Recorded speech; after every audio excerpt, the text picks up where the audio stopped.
isa dito sa Trillion Peso March sa People Power Monument. Ako po, si Paterno Wes Makel. Kita nyo, timing na timing itong pag-uulan ngayon. Dala ng bagyong Nando. Sabihin ng iba, naku, bakit naman ngayon pa umulan? Nagrarally. Pero sa totoo lang, isa itong paalala ng mensahe ng rally na ito dahil ang rally na ito ay laban sa korupsyon sa bilyon-bilyong pisong halaga ng flood control projects na ninanakaw sa pamahalaan.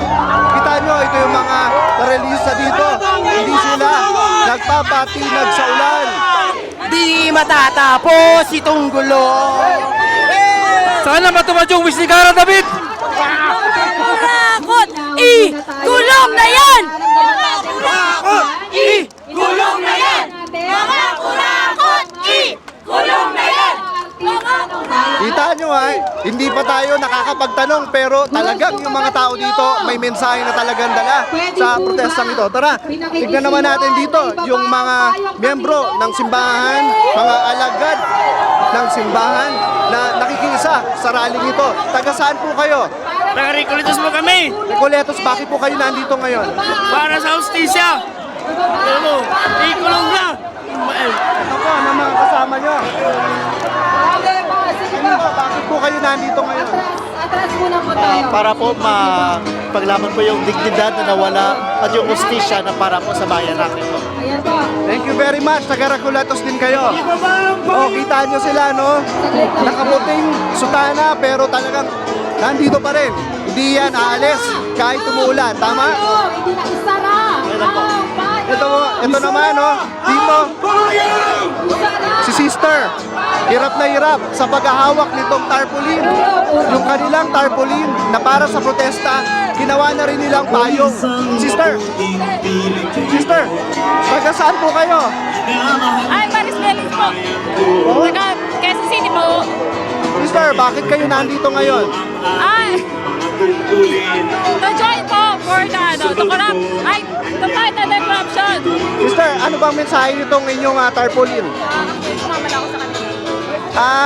Mga Recoletos ito, no? Pero ginawa nyo ng payong yung inyong tarpaulina, yung inyong tarpaulin, ginawa nyo ng panangga sa ulan. Di ba kayo alis dito kahit malakas yung ulan? Yes po, kahit malakas po ulan, pero tuloy pa rin kami para sa bayan. Bakit po? Bakit po nagtsatsaga kayo dito? Nagsasaga kami kasi naniwala kami na tayo ay may pag-asa at hindi pa huli ang lahat. Tayo ay babangon para sa Diyos at para sa bayan. Thank you very much. Ano pong mensahe nyo kay Pangulong Marcos? Ano pong mensahe nyo kay Pangulong Marcos at sa ibang mga opisyal ng pamahalaan? Sana matugunan niya yung mga corruption dito sa Pilipinas.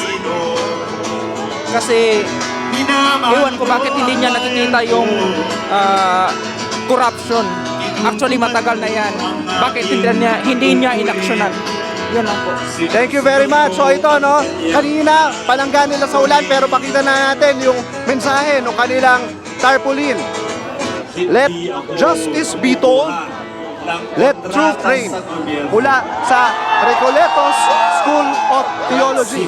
Tuloy-tuloy pa rin yung protesta dito sa People's Power Monument at sa iba-ibang bahagi ng Pilipinas. Pag-usapan natin to, tuloy natin yung kwentuhan sa Philippine Politics Chatroom ng Rappler Community sa sundan yung conference habang tuloy-tuloy yung kasiyahan dito at pagpapakita rin ng galit laban sa korupsyon sa pamahalaan.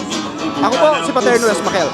Aking sasakyan, inaayos ko magalang sa basurahan. Inaalagaan ko ang ating kapaligiran, pagkat ako'y isang mabuting Pilipino.